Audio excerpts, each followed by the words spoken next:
Dans cette vidéo, je vais vous montrer une manière de process et d'améliorer vos kicks pour donner de la rondeur, pour donner de la basse. Ça va être un traitement qu'on va se faire en parallèle. Vous allez voir que ça marche de ouf et je vais vous montrer plusieurs solutions avec plusieurs plugins différents que vous pourrez utiliser pour avoir des résultats similaires. C'est parti. Donc ici, j'ai un kick fait sur Serum. Je montre exactement comment faire ce kick en particulier aussi. De manière générale, comment faire du sound design tiré dans ma formation qui s'appelle Kick Secrets. Donc c'est un petit peu un complément comme ça pour ceux déjà qui ont suivi cette formation. Si ça vous intéresse de savoir comment faire du sound design de kick de A à Z en partant de zéro dans des synthés ou du sampling, etc., je vous laisse aller checker ça. C'est tout en bas dans la description. Donc voilà le kick. La première chose qu'on veut faire, c'est donc un traitement parallèle. Donc ici dans Live, je vais utiliser une return. Dans Live, on peut le faire de 50 manières différentes si on a envie. Ici, je vais le faire de cette manière-là, parce que c'est la manière classique qui va être sensiblement la même dans tous les dos. Donc on va se servir de ce send ici, on va envoyer dedans. Et donc sur notre return, ce qu'on veut déjà en premier, c'est un EQ. Donc le tricks, c'est d'avoir un EQ plutôt qui colore. Donc perso, il y a une technique qui marche super bien. Alors, petite info, ce que je vous montre là comme technique, c'est pas moi qui l'ai inventé. Et ça, c'est un tricks à Dev Pensado, donc à la base, mais que vous allez voir que moi, j'ai détourné, que j'utilise le même principe, si vous voulez, mais de manière différente avec des plugins différents. Donc, je vais vous montrer déjà le tricks original, c'est donc d'utiliser un Pultec. Donc moi, je vais utiliser celui de UAD, vous pouvez utiliser celui que vous voulez, sincèrement, ça n'a pas grande importance. Ce qu'il faut comprendre, pourquoi un Pultec? Parce que déjà, d'une part, c'est quelque chose qui génère des harmoniques. Donc, c'est un EQ à tube à la base, je vous rappelle. Donc, ça génère clairement des harmoniques quand on rentre fort dedans. Et là, on se sert, en fait, ça fait une pierre deux coups. C'est qu'à la fois, on va faire une équalisation avec, c'est-à-dire qu'on va booster, le principe, c'est de booster en gros les basses bien vénères. Et à la fois, on génère des harmoniques. Donc, ça a vraiment deux fonctions en une. Donc, ce qu'on va faire déjà, c'est booster.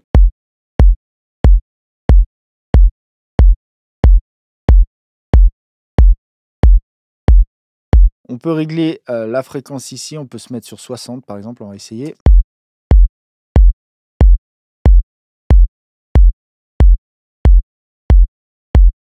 Donc si on écoute le return tout seul, ça donne ça.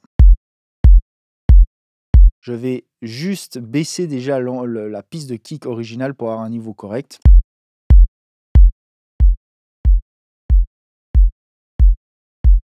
Ok, et les deux ensemble, ça donne ça.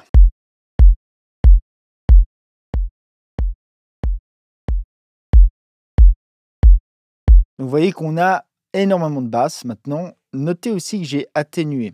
La particularité du boost et de l'atténuation en fait sur les Pultec, c'est que ça va faire une curve en fait qui va être similaire à ça. Je vais vous la montrer tout de suite. Donc en gros, on va avoir un énorme chef comme ça qui booste et quand vous atténuez, la fréquence de l'atténuation ne va pas être la même que celle du boost, elle va être un peu plus haut et en gros, ça va faire quelque chose comme ça. Alors évidemment, ça c'est une approximation de ce que va faire le Pultec. Ici, sincèrement, on s'en fout de savoir exactement à quelle fréquence ça booste, à quelle fréquence ça cut. Ce qui compte vraiment, c'est de se servir de ses oreilles et d'avoir ce ouf comme ça, on veut mélanger par-dessus le kick. Là où généralement cette curve marche super bien, c'est qu'en vrai, d'avoir le cut ici dans les bas médiums va faire d'autant plus ressentir cette rondeur dans les basses et ces subs en fait. Ok, et maintenant qu'on a créé en fait un signal bien sauvage, ultra subby comme ça avec notre Pultec, le principe ça va être de compresser ça. Donc derrière ça, je sais plus exactement dans quoi se sert Dev Pensado originellement, mais sincèrement on s'en fout. Le but c'est d'avoir un compresseur, vous pouvez mettre sincèrement n'importe quel compresseur. Là, pour l'exemple, je vais utiliser un énorme classique. Je vais prendre par exemple un 1176 révision E. Et le but, ça va être maintenant de compresser ça, de compresser donc ce signal de retour. Alors pour ça, on va le mettre en solo.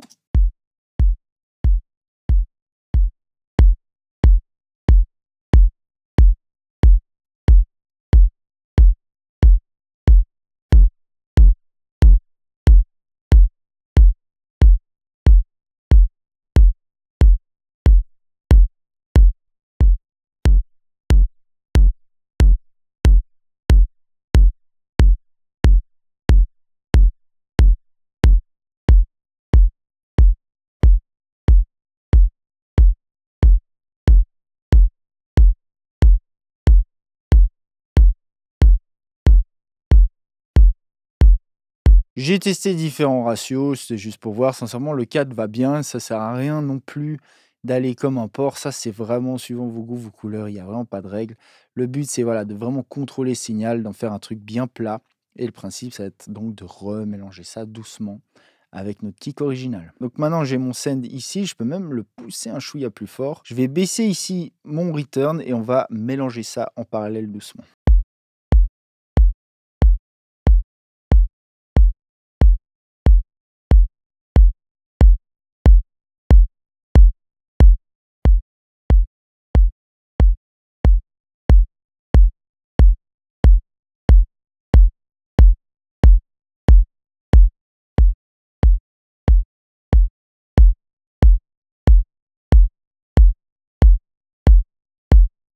Donc, pourquoi ne pas faire ce mélange avec le send directement? Peut-être certains d'entre vous vont se poser la question. Parce que ça influence directement le niveau d'entrée de tout ça. Or, on veut rentrer fort là-dedans. On veut rentrer fort déjà dans le Pultec et aussi, on veut pas changer le niveau de compression. Si vous changez ça, ça change le niveau d'entrée dans le compresseur aussi et du coup, ça change son taux de compression. Donc, on va plutôt laisser l'envoi fixe d'une manière ou d'une autre jusqu'à qu'on ait le son qu'on veut et on va gérer ça avec le volume simplement de notre piste return. De notre piste return. Donc, avec 100 avec une autre chose, évidemment, c'est qu'on peut en profiter pour faire d'autres choses. On peut, par exemple, booster aussi les fréquences aiguës comme ça. Faire un énorme shelf dans les aigus et en même temps rajouter du clic si on a envie, hein.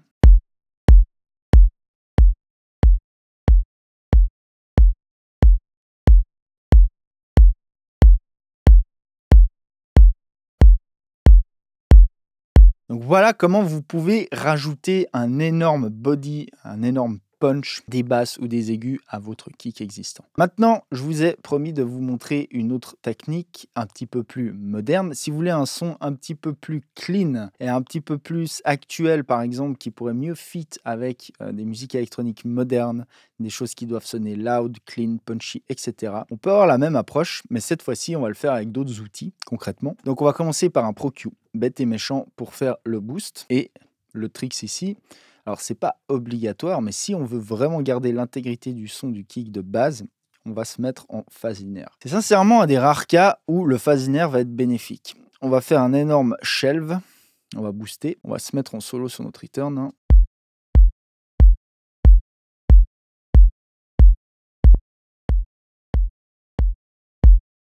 Et cette fois-ci, au lieu d'utiliser un compresseur, on va se servir d'un Pro L2. Et on va écraser de nouveau notre signal, mais cette fois-ci avec un autre tools qui va avoir un autre son, hein. Donc j'enlève le mode True Peak. On va se mettre en mode transparent, parce que c'est un mode que j'aime bien. Et on va peaufiner les réglages d'attaque. Et je vais vous expliquer comment vous pouvez modeler le son, puis vous allez l'entendre aussi, en réglant tout ça.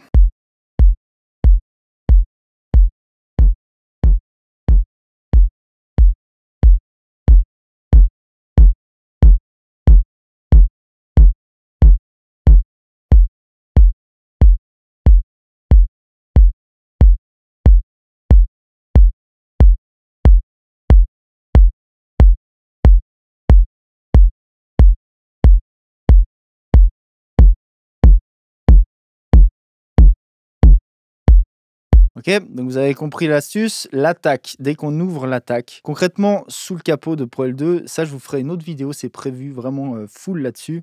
Le réglage d'attaque est en fait une sorte de réglage de temps qui va répartir quelle partie du signal va être clippée. Parce que oui, sous le capot de Pro L2, en réalité, il y a un clipper, si vous voulez, comme dans beaucoup de limiteurs en réalité. Et à partir du moment où ce temps d'attaque a été clippé, le reste va être engagé dans la partie limiting pure. Et du coup, là, on peut avoir les bénéfices du limiting, c'est-à-dire pas de saturation, ou très très très peu comparé à du clipping. Donc clairement, on entend en fait que dès le moment où on ouvre l'attaque, la partie de l'attaque elle sature parce qu'elle est clippée et que là on a un signal qui a énormément de basses. Donc voilà, hein, on sait tout ce que ça fait de clipper des basses un peu trop vénères, ça sature. Donc ici le trick c'est plutôt de fermer l'attaque. Après ces réglages peuvent varier suivant le mode ici que vous utilisez. Perso j'aime bien ce mode là, je vous laisserai expérimenter là-dessus. Ça n'a pas grande importance, ce qu'il faut savoir c'est juste ce que vous faites et si vous voulez des satus ou pas. Si vous n'en voulez pas, vous savez que l'attaque va être un facteur assez déterminant dans ce cas précis, parce qu'il y a d'autres cas où évidemment le release, le look ahead, tout ça rentre aussi en compte hein, en termes de saturation. Donc là, on réécoute un coup maintenant, toujours en solo notre return.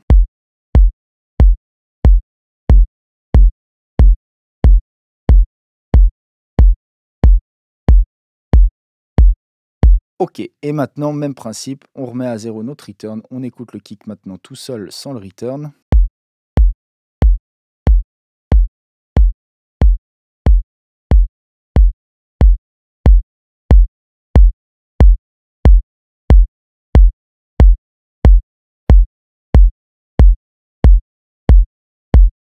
Et maintenant, nous avons le même effet qu'avant, mais version plus moderne, on va dire. On va revenir 2 secondes sur l'histoire du phase linéaire. Si maintenant on ne mettait pas en phase linéaire en 0 latency, le truc c'est qu'ici il va y avoir un phase shift. Et le fait de mélanger ce kick avec ce gros phase shift avec l'original va fortement colorer cette zone. Ça ne veut pas dire que c'est pas bien pour autant, ça ne veut pas dire qu'il ne faudrait pas forcément le faire, ça veut juste dire qu'on va perdre l'intégrité de base du son. Donc on peut voir ce que ça donne et pourquoi pas le faire.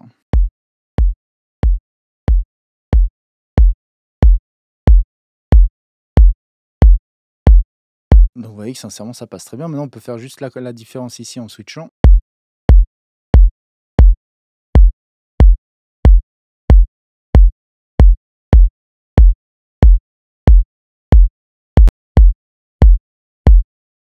La différence est subtile, mais elle est quand même là. Donc voilà. Après, de nouveau, ça ne veut pas dire que c'est forcément mieux en linéaire phase.